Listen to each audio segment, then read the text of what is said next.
Hello and welcome to the CheezeTalk podcast. I'm your host, Brian Rego. In today's show, I'll be talking Packers, sports, and life with my guest, Dale from, is it Average Cheese or AVG Cheese? Average Cheese, yeah. Average Cheese. What is Average Cheese?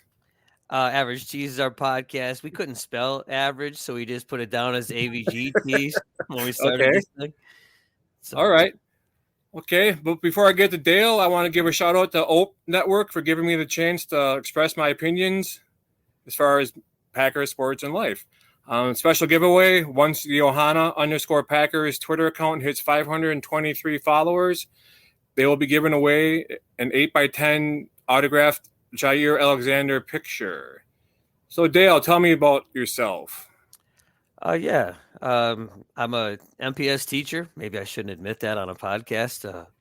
I teach for Milwaukee Public Schools. I'm actually an instructional coach. I have a Packer podcast with two of my friends. My friend Todd and I started a Packer podcast, back in 2020, right after the draft with Jordan Love, A.J. Dillon, and that.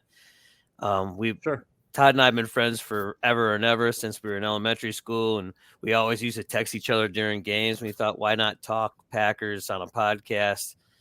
We entered Peter in the mix. We have a friend, Peter, we met. He's from the UK.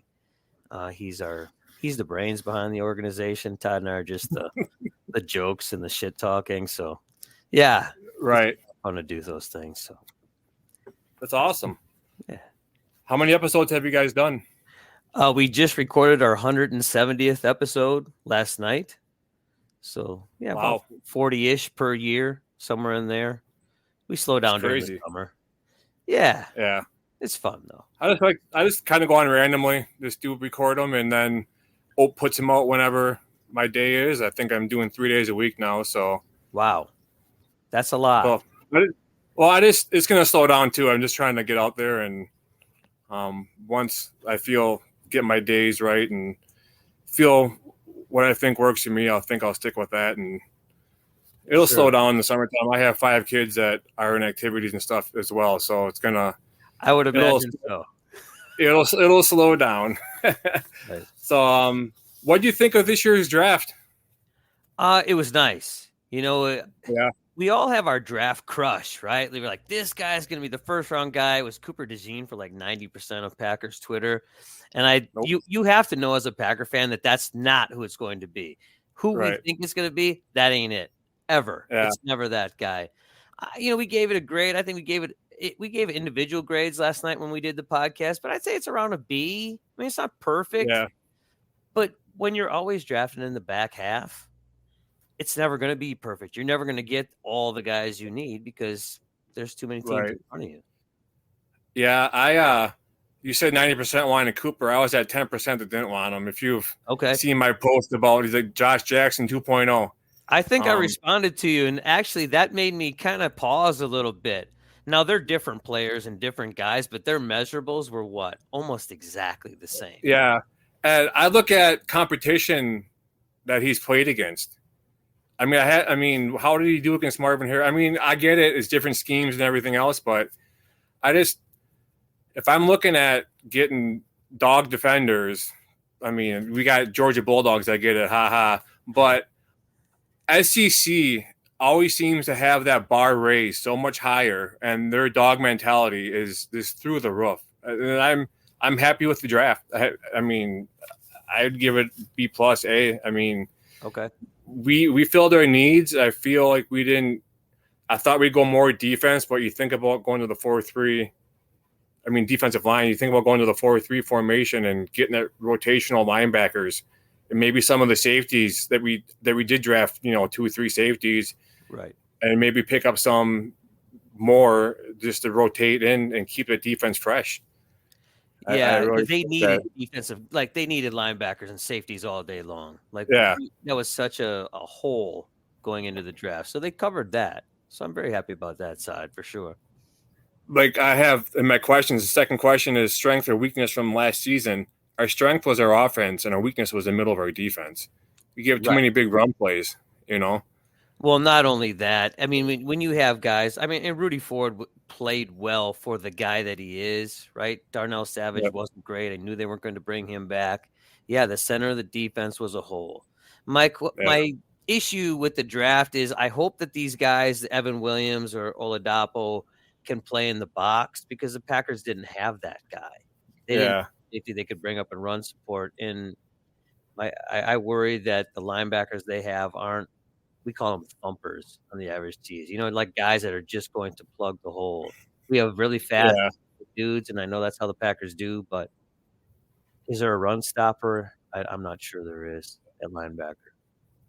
Yeah. I mean, McDuffie, you think he has any effect on the defense?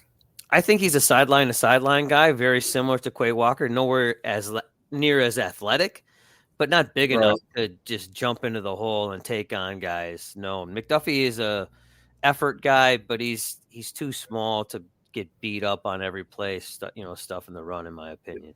Yeah, he's going to get worn down pretty quick doing that every play. But I hope with this 4-3 defense that it does something for us in the schemes that he's bringing in, because we need, like I said, get that middle plugged up. That's huge. I mean, our offense can go out there and score all day long, but if you're going to have a defense that's going to be giving up points, it's going to be who has the ball last every single game. Exactly that. I think one of the things is, and we don't know how good or bad Joe Barry is in relation to any other coach, right? Like we all beat up on him, and I beat up on him constantly because I thought he was awful. I thought he was an awful hire from jump. He never had any track record of success. But I think, and my buddy Todd on the podcast too also thinks that there is addition by subtraction. Losing Joe Barry might make some of these guys better. Let's play a simple scheme. Let's play to guys' strengths. Let's not put big guys out on an island, playing corner. I mean, if nothing else, if they don't do that this year, if Preston Smith isn't out, covering Devontae Adams, I feel like that's a win all day. Yeah, I still, there was one. I don't know if I was making a comment or making a post, or I took a screenshot of or I saved a picture, and then I marked on there every 5 yards, and it was like we had guys 13 yards off the ball. Yeah, and it was probably 3rd and 1 on that play. We see it was 3rd and manageable. Okay, but it was a crucial play. It was a crucial play to where you'd want to play man defense, right, and play up a little bit, maybe. Yeah, at least get a push on the, within that, was it 5 yards, you can make contact, and then after that, whatever. But it's just, I hope that our defense is our shining this year, because our offense, we know what they can do. Right. And I think getting Josh Jacobs and getting him in there, younger legs, and he not afraid to try to run you over, and I think that Marshawn Lloyd's going to be someone to reckon with too. Just the way he ran, a lot of people are saying he was the best running back in the draft. Yeah, and he is very similar in his running style to Josh Jacobs. I think that's important too. I mean, last year the Packers had Aaron Jones and A.J. Dillon. They're so different in the way they run the football. I felt like they had to block differently, or the scheme had to be a bit different, because A.J. Dillon was going to run straight, in a straight line, where Aaron Jones had a little bit of lateral movement. Sorry. I feel like these guys are similar. The 3 guys they have are at least similar in running style and should make it easier on the offensive line. Yeah. I was reading an article. I'm not going to source it because I can't remember what it was at. It's just, you see all these articles and people's opinions and everything on social media about, they want how Lloyd is like Josh Jackson, and maybe after a year or two, they kick he's like Josh Jacobs, and after a year or two, kick him to the curb and have Lloyd as your premier back. We actually talked about that exact same thing last night. If he can carry the rock, because Josh Jacobs has a lot of carries on his legs. I mean, yes, he's younger than Aaron Jones, but he's carried the ball an awful lot. And they hit 30. That's like the cliff. I agree. Yeah. I think that may be the case, and that might be what they're doing here. And I think that I like bringing back A.J. Dillon just for the simple fact that he knows the offense, and he's like he's like a locker room captain. Like, people, you know what I'm saying? He's someone that people can look up to if they have questions. I'm sure he'd be more willing to help them out, and he's a fan favorite for some people. he's the mayor of Door County. Right. But I think I'm glad he came back, and he seems to like the organization. And if he can be there to be kind of like a mentor, I think it's worth him coming back, because you get Jacobs, Lloyd, and Dillon beating on defense. It's going to wear them down quick, especially with the pack with the punch they pack. Agreed. I think that AJ Dillon also, with losing Aaron Jones, who is a great locker room guy, on top of being a great player. I agree. You need a guy in there that can keep the locker room light and also keep it. You have to have leaders in that locker room. And if you lose an Aaron Rodgers, who may or may not have been a leader, you lose Aaron Jones, who I think definitely was a leader. You got to have somebody to fill the void. And I think AJ Dillon might be that guy. For sure. I think him, and I think even Josh Jacobs coming over, I think he's going to get that locker room too, because people know what he's capable of doing. Yeah. And I don't think he's afraid to speak his mind. And when you're a very good player, it's easier to run your mouth. It's easier to be a leader because they've seen what you've done on the field. And they're going to listen to you. Yeah. I think, you mentioned Aaron Rodgers. I think people are walking on eggshells with him. Yeah. Like the last couple of years, they're just doing whatever just to please him. But once he's gone, it's probably a huge relief off that locker room. I totally agree. Especially for the young guys. Right. They're used to a whole different style of leader.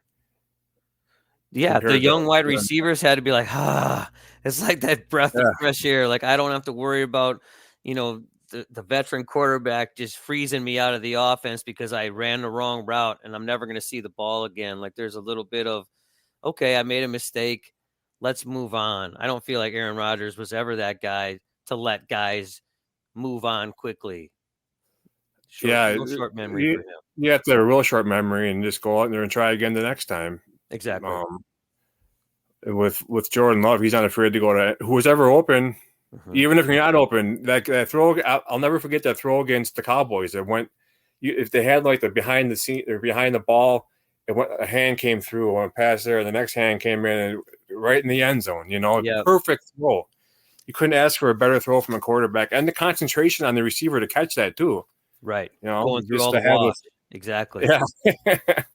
So that brings me to my next question. Brett Favre or Aaron Rodgers?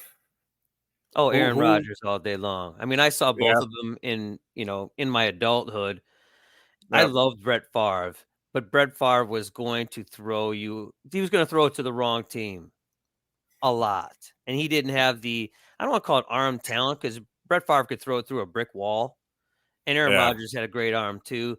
But Brett Favre couldn't do the things that Aaron Rodgers could do with touch and accuracy and placement. I like the guy, Brett Favre, but he's not the same quarterback as Aaron Rodgers. Yeah. I was 14 when the Packers won the Super Bowl in 96. Okay. And I just remember, you're at that younger age where it's like you kind of remember, you kind of don't remember. I remember seeing like Brett Favre on the field running around, laughing, smiling, having a good time, giving people high fives and the hot mics and just that made me fall in love with the Packers. So I like them both. I would probably go with, you want an accurate quarterback and one that makes the right decision, I'd probably go with Aaron Rodgers. As Favre, you called him a gunslinger just because he's like, okay, someone's open, throw the ball. Yep. He didn't care. The window could be this big, and he was going to try to throw it through there. Yeah, but that ended up in the wrong hands. That consecutive streak, though, is something that I don't think will be touched for a while. No, not at nowadays, people are just, they have a hangnail and they're taking, I agree. I don't think that'll ever be broken. Not in our lifetimes. Right. Unless we're playing 18 maybe one day soon. Yeah, people are going to want to take that load management game and exactly. But although, do you think? Speaking of that, do you think Aaron's last year in Green Bay came out at the end of the season that he had a broken thumb? Do you think that he should have sat and let Jordan Love come in? It's not like your chances of making the playoffs are very slim. What's the point? If I'm Aaron Rodgers, I don't do it. If I'm Because Aaron Rodgers, gigantic ego. He was going to step back if he thought he was even 70%. I'm sure he still thought he was a better quarterback than Jordan Love. I mean, if he was looking out for the team and the organization, which I don't think he ever did, he maybe, but I don't think he was that Yeah. guy. Selfish. Yeah. Great That quarterback. that kind of rubbed me the wrong way too. It's like he's making all this, and that comes out at the end of the season. Well, I played all year with a broken thumb. It's like, Why? I mean, you sacrifice. I mean, you put the whole team under the bus Yep. because of maybe that made you hold on to the ball longer, which you held on to the ball longer, then you're scrambling and you're getting, a 10, 15-yard loss. And, maybe Jordan Love could have made, the 4-yard scramble with his speed. I'm sure he's faster than you are. And it's just a whole lot of things go through your head when things come out at the end of the season. Well, why wasn't this done? Or why didn't it just kind of rubs you the wrong way and pisses you off, Yeah, for sure. I mean, I loved Aaron Rodgers, the quarterback. I really did. I'm not sad that he's gone, especially now that we see where Jordan Love is today. But all the Yeah. shenanigans, all the off-field stuff, I'm super happy to be past that. Yeah, it's nice to have an off season, and they come in, they came a few weeks ago, the off season mini or whatever, and they're all coming together. Jordan Love's here, the receivers are here. You see off videos of Dontavian Wicks working out. He's gonna come back as a beast, and Malik Heath, I think he has a high ceiling too. And you got Bull Melton, and you got Christian Watson and Jair went to UW-Madison to talk to a specialist for the hamstrings, and I mean, they're getting a different training staff in there. It's things are going to be different this next year, and I'm excited. Same here. It's a lot. There's a lot of excitement around here in Green Bay, and I cannot wait. Football can't come soon enough. Exactly. Who is your favorite coach in team history? My favorite Packer coach in team history. Wow, that's a really good question. So I wasn't around for the Lombardi era. Mike Holmgren, probably because that was the change in not only mindset for the Packers, but like the Packers became what they were. I'm not saying this right. In the 60s and in the late 60s, it was the Packers, right? And then there wasn't that Packer mystique, I felt, until Holmgren came back. There were some years in there, with John Mikowski and that kind of thing. But Mike Holmgren kind of was the start of we're going to start doing this again. I like Mike McCarthy too, but Holmgren was like the pioneer. He started it back off again with dominance. So I'd say Mike Holmgren. Yeah, I'm gonna go with LaFleur. Just because I'm a homer. I've actually had the chance to meet him before. Super nice guy. Nice. He's just super chill guy. I like his offense. He's always coming up, and this is what we brought him in for. And I think with Rodgers, we couldn't run the offense that we're seeing now because Rodgers had too much input. Yeah, and I've said that a million times too. He changed the play in the huddle. Always. It reminds me of in high school we pissed off our defensive coordinator, and he gave up on us the second half of the game, and we actually called our own plays on defense and did a better job than when he was calling the plays. So that's funny. I totally agree, though. Aaron Rodgers was doing his own thing. Yeah. Whatever play was coming into the headset, if he wasn't liking it, he was calling out of that 100% all the time. What is your most memorable game that you have witnessed? I've been blessed to be at a lot of great Packer games. So I was at the Antonio Freeman catch against Minnesota. Okay. That was amazing. I was probably, I don't want to say right in front of him, about the 35-yard line for that catch, but that wasn't my favorite. And it's hard to find the YouTube of this. My favorite game I was at was Packers-Vikings. Favre threw to Corey Bradford on 4th down to beat the Vikings, maybe a 15, 20-yard pass, opposite end zone of where we were. That was unbelievable because it was, we're Packer fans. We're like, there's no way. There's no way. Because they needed a touchdown to win. They couldn't kick a field goal. They had to score. Yep. Didn't happen until 4th down. He found Corey Bradford at the back of the end zone. That's awesome. That was amazing. Yeah. For me, I was at the game where Woodson had 2 picks against the Lions, and the one he ran back and scored on that made the cover of Sports Illustrated. Woodson was my favorite player of all time. So that was cool to see, be there and witness that. So awesome. There had been a lot of good games though. You think of with the Hail Marys from Aaron Rodgers against the Lions. There have been some great games for sure. I've been lucky to go to enough games as an adult to see some amazing things. I saw the Ahman Green run from end zone to end zone. Was it 97, 98 yards, whatever it was? Yeah. That was amazing too. There's so many Packer memories from great games. Yeah. Also a lot of history for sure. A lot of good history. When you hear Green Bay, what do you think of? Home. As far as like Green Bay football? This the city of Green Bay, how it incorporates with, the Packers and football and the history and yeah, that's a great question. I think it is the NFL could move franchises from every other franchise. They could move cities. And I don't think at the end of the day it would be that big of a deal. The NFL always has to have Green Bay as a franchise. It is, and I know we're biased, right? We're Packer fans, but it's the cornerstone of the NFL. It's the great story. It'll never happen again in sports at any level. right. Boy, I'm super biased, but it's the quintessential. It's the Mecca.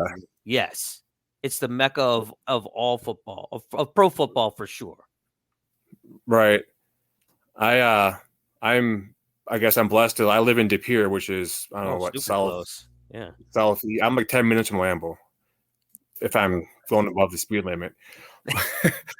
But I'm from the Madison area. My wife is actually from De Pere, and I always remember when we first started dating, and I was like, oh, so like a little kid in the candy store, like, oh, can we go to the mini camps and this and that, and go and getting a camera and getting a memory stick and going up there when it was outside the Reinitsky Center and just taking pictures. And that's when I don't know, Favre was it Rodgers? Vince Young was a backup quarterback, but we had like AJ Hawk still and Nick Bart. I mean, it was such a overwhelming, like for me being a huge Packer fan and coming up during the week and taking a day off of work to come hang out with my girlfriend at the time and just being there and seeing it and seeing how things are done. And oh my God, there's Lambeau Field.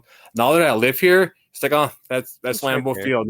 It's that I see it like maybe twice, 3 times a week. But just to know the legends that have walked through there and what has happened inside that stadium and how one of the smallest market teams in all the sports can be one of the most loved, like nationwide. It's pretty cool. It is amazing. I did the Lambeau tour a couple years ago, maybe 5 years ago, and that was the first time I'd ever done it. And yeah, to walk into a place where legends have played, right? For guys that I watched on the TV or watched on highlights before I was born, those kind of things. Those guys stood in that spot that I'm standing in now. Yeah. To me, that means so much. Again, we're Packer fans and we're super biased on these things, but there's not a better place. Right. I've been to many other stadiums in my life. And again, because I'm a Packer fan, it feels different, but there's nothing like it. Yeah, I know. When we got married, we were still living down. She moved in with me down in Madison for like a year or whatever. But when we got married, we had the wedding up here, and I had a groom's cake with a replica of a cheese head. Nice. And then our rehearsal dinner was at Curly's Pub when it was still in Lambeau Field before I went to 1919. Mm-hmm. And it was at night, obviously, and we all took a stadium tour, and we walked out the tunnel at nighttime, and the fire alarms went off, and you could see up in the press boxes the strobes going. Like, it was just awesome, Sure. I mean, it was just to be able to say I had it's just speechless. At that time, I was still fresh into the Lambeau Field experience and everything. Right. And I was like, what are you doing today? I'm just gonna go to Pro Shop, maybe look around. It's 10 minutes from my house. Just go see if I But yeah, I mean, there's people that haven't been here that would just. If you go, have you been to the Hall of Fame since they redid it? I have not. One of my favorite memories is when it was across the street. I went there on a weekday when there was no one there. It was a great day, but I have not been to it since they moved it inside of Lambeau. It's amazing. It's 2 stories now. They have a part where you go on the escalators, and I have like one wall, side wall, front wall, another side wall of all the different jersey renditions they've used through the years. Like they have like a mannequin wearing the jersey. And I mean, it's they have all the people in the Hall of Fame, Packers Hall of Fame. It's just, yeah, it's I could go there every day and walk around. Just something new pops out every day. Yeah. What do you think is the best draft class for Goody? Which draft class? So we do this every year, and I've sort of beat up on it. I'm not sure that this isn't one of them. I hate to be recency bias, but I feel like this is Gutekunst and LaFleur's drafts now. We're not appeasing Aaron Rodgers. We're not worried about what, the second GM or, what Rodgers is thinking. This one is great. He's had some bad ones, to be honest. I mean, I'm a Gutekunst guy, but you start looking back at like the 2018 draft, the 19, the 20 draft, they weren't very good. I think he is getting better at it as he goes along. This might be maybe last year's because of the gems that he picked up. Like Dontavian Wicks late was a great draft. I guess I can't really judge this one when none of them have actually played an NFL snap. So I guess I'll have to say last year's draft was probably his best draft. Yeah, I mean, you got Van Ness. I think he's still Billy scraped the surface, and Musgrave, Jaden Reed, Tucker Kraft, Wooden, Wicks, Brooks. I mean, people don't give up on Andres Carlson. He's going to do big things, I think. I've already given up on him, hand to God. I'm ready for anybody but Anders Carlson, to be honest. But the rest of those guys have been great picks. Almost to a man. Like almost every one of them has been better than expected. Yeah, except for Lou Nichols. That's about it. Well, right. And a 7th round guy, you're just taking that guy hoping that he's anything at that point, right? Yeah. Well, Carrington Valentine was 7th round. He was, and I'm not sure how great he's going to be long term. He was for a 7th round pick, he played games last year. That's already a win, right? Anything he does going forward is better than you would expect. He was a good 7th round pick. Yeah, I like probably my favorite. I mean, 2020 Jordan Love. That's obviously a genius pick. Yeah, and we weren't so sure then. Seeing the future. Yeah, we weren't sure just because all we heard was, I heard they drafted Jordan Love, took a drink of scotch, and we're all so in love with Aaron Rodgers that anything he says, like, jump. Okay, how high? Right. But come to realize that the Packers knew kind of what they were doing, but you look at the rest of that draft, and it wasn't good, right? Yeah, AJ Dillon was. I mean, he has never. It's only Jordan Love and Dillon are the only guys we have on our team that from that draft class. Everybody else is gone. I think terrible. I think Eric Stokes is going to make an impact this next year if he comes back healthy. I think he's going to make. I mean, he did get burned a few times, but he had the speed to make up for it. He did. A lot of guys don't have that raw speed, My worry is that Liz Frank surgery or injury that he had. That not too many guys come back from that. I'm with you on the past tense. He did, and he wasn't a bad corner. Will he ever be the guy the Packers wanted him to be? There's no way to tell. We'll find out this year, right? Like this is the make or break year for Eric Stokes. Yeah. Did you know? Okay. Speaking of injuries, so Kingsley and Nagbar, yeah. Was it ever officially confirmed that it was a torn ACL? I believe so. I feel like that's. I was reading an article that he never came out and admitted to it. No, he never. Yeah. So I don't know. Just assumed that that's what it was. Yeah. but that would be great if it wasn't. If It would he be could great use him because back. he did that late in the season. That puts him back. It's always a full calendar year. He probably will not be that guy through the entire season this year. Even if he came back 8 weeks in or 10 weeks 10 weeks in, I'm Yeah, not sure he'll get back to Yeah, form. I'm hoping we can use some of the guys from the draft and some undrafted free agents to. I mean, maybe we can find a diamond in the rough to come on that rotation. To play on the edge. Yeah, Yeah, I think that Lucas Van Ness and Rashawn Gary were made to play defensive end in the 4-3. Both of them played with their hand down in college. I don't think that part is going to be an issue. It's the Preston Smiths, the JJ Enikbare. I'm not sure that those guys are. I don't think they're defensive end. They're edge guys. They play in a 2-point stance, not with their hand in the dirt. yeah. I want to see Gary put his hand in the dirt. I've been saying that all year Me long. too. And That's Lucas Van Ness. what gave him a name in Michigan. That's how he played, and then they bring Yeah, him over and put him a linebacker. totally He did the same agree. thing with Campman. I mean, Yes. Better with his hand in the ground. Absolutely. yeah.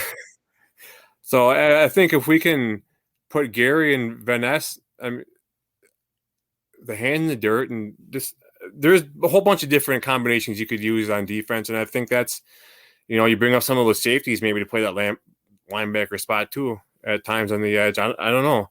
Totally agree. And I don't think that it's beyond the reality that Carl Brooks and Colby Wooden can't play end. And they're not Yeah, huge guys. It's not like they're 320. They're both undersized tackles. Why couldn't you move them outside? yeah. As long as you get speed off the ball and you can beat your guy. I mean, Mm-hmm. get to. I mean, the objective is to get to the quarterback. Exactly. And if they can do that, throw them in there. All-time favorite Packer. James Lofton. Without Who? question. James Lofton was James my Lofton. yeah, he was my favorite Packer. I mean, I started watching games in like 1978. I guess that ages me a little bit, but like that year, he's a Hall of Famer, and I kind of grew up on him. It's Yep. hard to let go of guys like that. I was 8, 9, 10 years old watching James Lofton catching passes from every shitbag quarterback the Packers had in the late 70s and 80s. He's still Yeah. become a Hall of Famer somehow. Yeah, definitely James Lofton. Yeah. I'm going with Charles Woodson. Even though he wasn't a lifelong Packer, he was a Packer long enough to make a difference. And I huge Badger fan, but watching him play at Michigan made just he did everything right. And he brought ball hawk. Absolutely. I went to a Wisconsin Michigan game when he was at Michigan at Camp Randall, and he picked one off. Of course, did the Heisman pose that day, and I wasn't super happy with Charles Woodson, but I love Charles Woodson. Yeah. Just professional, smart, Yeah. and athletic, like just an amazing player. Yep. Yeah, my wife and kids were lucky enough they got to meet him Really. at festival when he had his wine come out. He was doing a thing at Festival Foods in De Pere here, and they snuck there and surprised me with some autographed bottles of wine. Awesome. But that was pretty cool that my kids got to see Dad's idol. Absolutely. Do you think this offense is better without Aaron Rodgers? I think it is more well-rounded without Aaron Rodgers. Better maybe down the road, right? When Jordan Love plays a couple years and becomes who he's going to be. I mean, he was great in year 1 for sure. The Packers were very Devontae Adams, dominant. When Aaron Rodgers needed to throw the football on a big play, everybody in the stadium knew where it was going. And I think Jordan Love is going to throw it to the open man. And I hope that is what he always does, because that makes the Packers a better football team. Yes. Right. Long term, it makes the Packers a better offense if you're spreading it around to the open guy, because then you can't double team the Devontae Adams or the Christian Watson or whoever it's going to be going forward. You have to play more honest defense against the Packers if, Jordan Love continues that. Yeah, Aaron did spread the ball around in crunch time, you knew where he was going, and that killed us. And Yep. he double teamed Devontae. You know where the ball's going. Mm-hmm. You know, and then what the recent comments that Devontae said that Love is like super good. He's a baller. So Yes, he's a freaking yeah, baller. yeah. It makes you wonder if he regret. He says he doesn't regret leaving Green Bay, but in the back of your mind, you think he does? I think he does. I mean, right, you don't know how good Jordan Love is going to be. And I know he wanted to go home, but he wasn't really going home because it's the Las Vegas Raiders and he's a California guy, right? I Yeah, think he wanted to go play with a quarterback he knew he would be able to he was more likely to have success with. He didn't know what Jordan Love was going to be. He knew that his guy I always say that, Derek Carr, he knew Derek Carr, right? He was going to go yeah, play with him, and he knew he was getting in him. Well, at least he thought he knew what he was getting in yeah. him. He didn't get much, that's for sure. Yeah, now that he's not even there, and it Right. pissed him off when he Whoops. got released. And yeah, well, I heard he was digging the ground for his house before it even came out that he was going there. He was already building Devontae a house. Adams was? Yeah, Oh, I didn't know that. pretty sure he was. Yeah. But I kind of had it's. You think of the cap though that frees up for everybody, and what we want. I mean, now we got Rodgers and Bakhtiari off the. How are they off the salary cap now? Well, Are we David still? Bakhtiari will have a cap hit this Yeah, year, a dead cap hit, which is pretty big, but I don't remember what it was. It's significant, 20 million. Aaron yeah, that sounds Rodgers is about no right. longer on the books, but yeah, you've gotten rid of Devontae Adams, great player, but big cap number. Aaron Rodgers, great player, but huge cap number. And David Bakhtiari, also with a big cap number. It does free you up. And if the cap keeps going up, the Packers have so much more flexibility to do things in free agency if they want. I mean, Xavier McKinney is not a player on the Packers roster if David Bakhtiari is on the roster. At least that's my Right. thought. Yeah. What are your thoughts on McKinney? Oh, I love that signing. I mean, Yeah.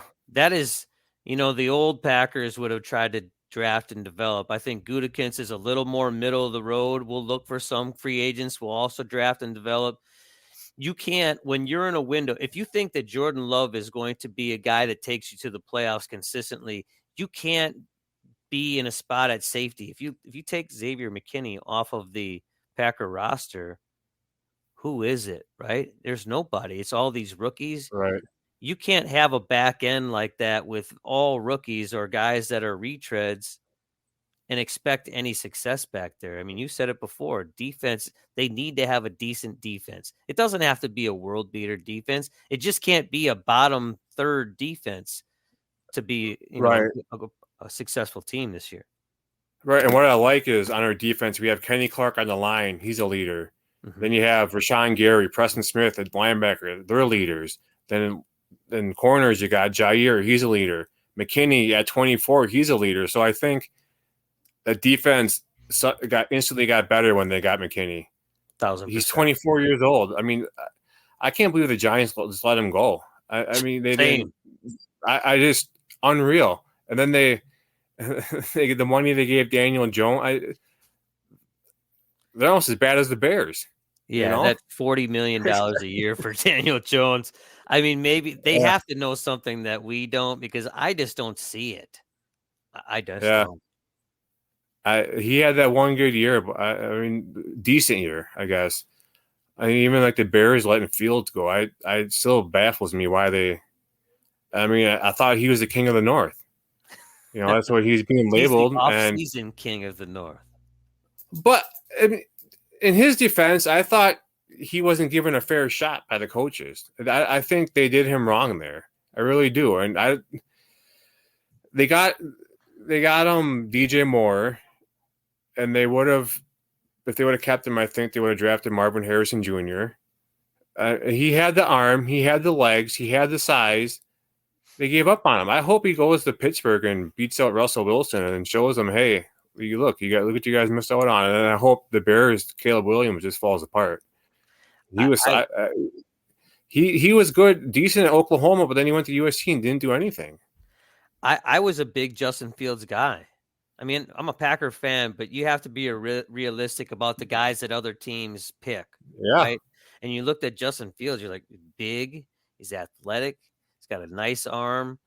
My only thing with Justin Fields is he never showed across all, the couple years that he played. Now, granted, he had a terrible offensive line. He was running for his life a lot, but I don't think, and it's not a smarts thing. I think it's a quick twitch brain. I don't know how to say this, but you have to make decisions that are just instantaneous at the quarterback position in the NFL. And I'm not sure that he could ever get past that.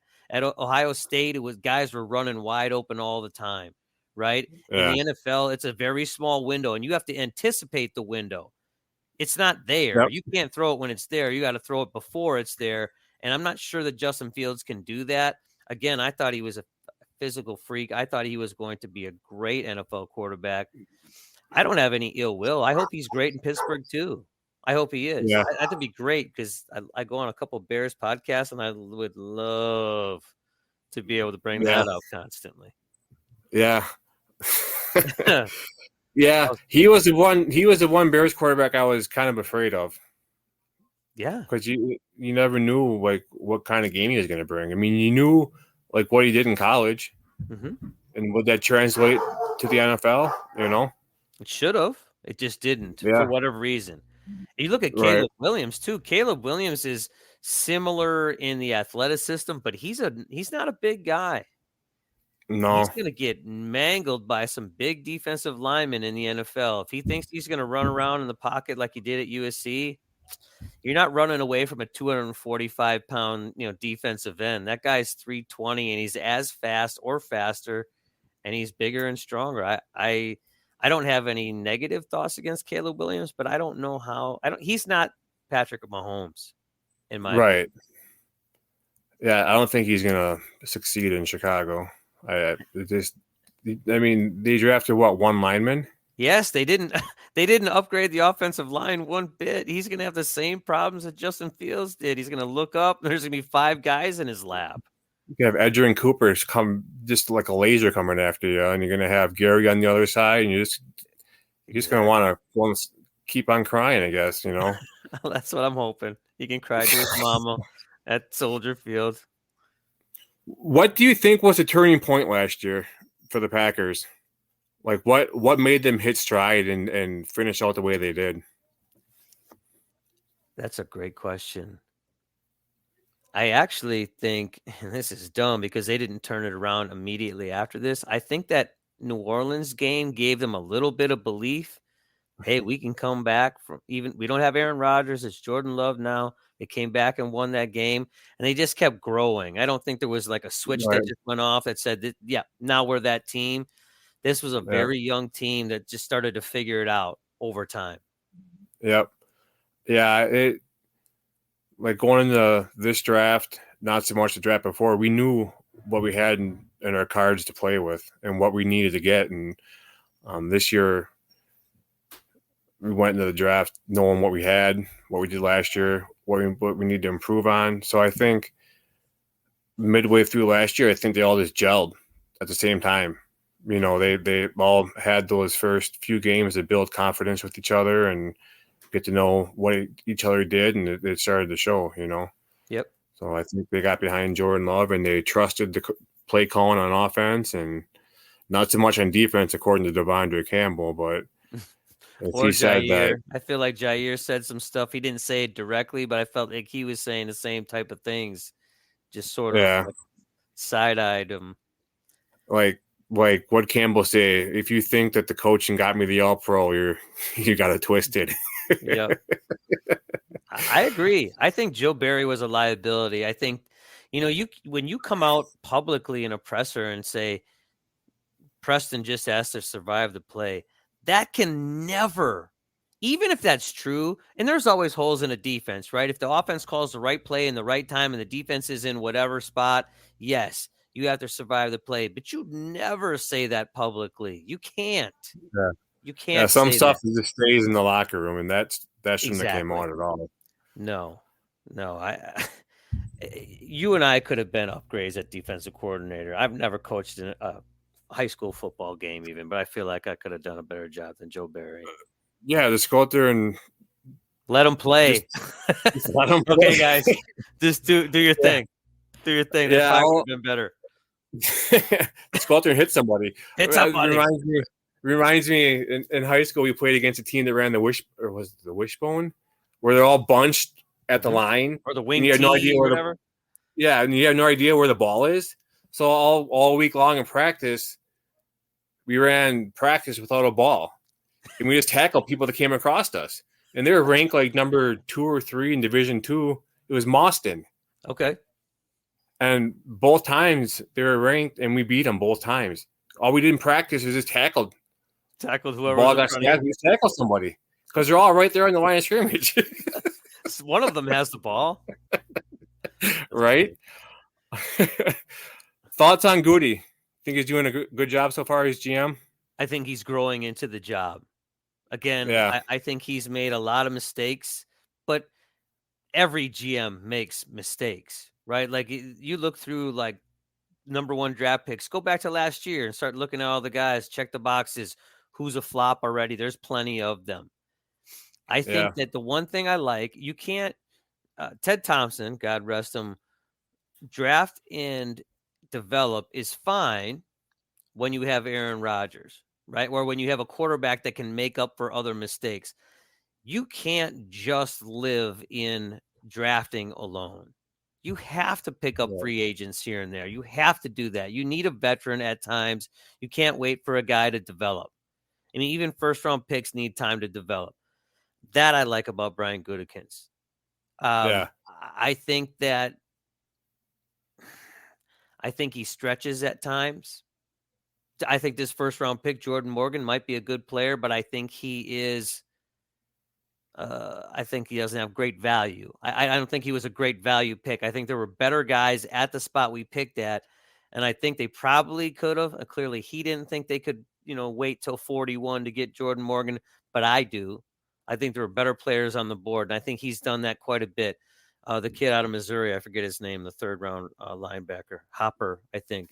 Tyron Hopper. I think they stretch for guys at times because they fit whatever mold or whatever mold that they think that, I don't know, that he can fill. I think that he stretches. I think he's doing a decent job. Yeah. I'll just say that. Same. I think he's doing a good job. I think he's has fresh ideas and he's willing to listen, but at the same time, he's stuck in his ways, which is a good thing. He's not going to let people tell him how to do his job. Right. He killed the Aaron Rodgers trade, right? I mean, look back at that, and now you see all the picks that came from it. Yeah. But maybe he should have pulled that a year earlier. I don't think any of us wanted to pull the trigger a year earlier, but you look at the Russell Wilson haul and you think, man, if we could have got that for Aaron Rodgers, knowing what we know now, of course it's easy because it's hindsight. Right. But he pulled the trigger. He got a lot out of that deal considering everybody in the world knew that Aaron Rodgers didn't want to be in Green Bay anymore. Yeah. Well, he still has a house in Green Bay, I think. I think he's going to keep a house in Green Bay from what I heard. Aaron Rodgers does? Yeah. Oh, I didn't know that. Yeah, he had multiple houses in Green Bay at one time. Nice. Must be nice to have all that money. Yeah, it would be nice. Thoughts on switching to the 4-3? I love it. We did a podcast middle of the year last year, and I brought it up. I just think that the 3-4, everything is cyclical, right? And everybody's playing the 3-4. There isn't a whole lot of variation or nuance that you can do at some point. The 4-3, I want to say that half of the top 10, I don't know my numbers exactly, half of the top 10 defenses at one point last year were 4-3 defenses. And I think that has something to do with it's a little bit different look than quarterbacks are used to. They have to scheme it a little bit differently. And I think the 4-3 is going to be good for the Packers. I think they have the personnel now that they brought linebackers in and drafted a couple of young safeties. Again, I think Lucas Van Ness and Rashawn Gary were born to play with their hand in the dirt, and I think that's a big deal. I also had talked about for years that Kenny Clark needed to move off the nose so he wasn't getting doubled and triple teamed. You play in the 4-3. Now he's playing defensive tackle. He's going up against the guard. Maybe he's getting double teamed, but you have guys that can play inside. I think it's great for the Packers. I really do. I think it's a step in the right direction. I think that more teams will play the 4-3, and we'll go back in that direction for a while with teams. Yeah, I agree. I think it's gonna help our run defense too, and Yes. you get that line collapsed down. If you have guys coming off the edge, it's gonna hold guys accountable on the offensive line. They're gonna end up getting pushed all into one big bunch, and that's gonna stop the run. And how many times did the Packers play with one linebacker, even on, like, I want to say it obvious rundowns, but on sort of obvious rundowns, you're looking at Quay Walker, and he's all back there by himself. And I think that's an issue. I think having another guy in the middle is a big deal for run defense. Yeah, absolutely. Last question: are you going to the draft next year? Absolutely. Yes. Absolutely, we are. So Peter, one of our podcast friends, lives in the UK. I told him, you have to come. This is never going to happen in our lifetimes again. Right. I mean, I live in Milwaukee, so even if I had to drive up from Milwaukee, I would. I'm already looking for avenues to stay closer. I know that the minute that those hotel rooms, they're are already ready to be they're already booked. gone. Right. They're already gone. I think I have an inroads into that. Plus we have a friend that owns a condo in Door County. That's close enough in my mind to be able to come down. But yes, 1000%, I will be there at the draft. Yes. Same. Taking those days off of school. I will be there. Come hell or high water, I will be there. My wife can drop me off and pick me up. Exactly. Whatever it costs. It's that. Just drop me off on the corner of Ashland and Lombardi, and I'll walk to Lambeau. Wherever it's going to be. Where do you think the venue is going to be? In the parking lot? I was trying to figure it out because Detroit had an awesome. The way they did it was awesome. But I don't know where else they have the space to do something like that. Well, I'm thinking like they redid the steps. Was it on Oneida? And they have that Johnsonville tailgate village. Mm-hmm. But they redid. I'm not sure. I'm saying they redid. I think they have I don't know. I would think they do it in the parking lot somewhere. They've got to have something for that. I also did hear that they're gonna maybe do something to where people ride their bikes, draft selection, something to where the people get drafted ride their bikes across to whatever. I don't know. We joked on our podcast that they should come sliding down that hill on inner tubes across errands. Yeah, down the sled hill. Here comes the number one pick in the draft. Hopefully you don't get hurt. Here he comes. Yeah, that would be super fun. Yeah, well, definitely. Hey, listen, I'm gonna get going here, Dale. But I do appreciate you coming on here and talking Packers, and we'll have to hook up at the draft next year, and absolutely definitely have to have you on again though, for sure, before the draft. That sounds great. Thanks again for having me on. I really appreciate it. Yeah, and where can people find you at? You can find us on Twitter/X at AVGCheese, and we have a website, www.avgcheese.com. And yes, AVG stands for average. It does. I'm the below average one. Peter's the above average one. You can find our podcast pretty much anywhere you want to find a podcast. All right. Well, Dale, thank you. Appreciate it. Thank you. Have a good night. You too.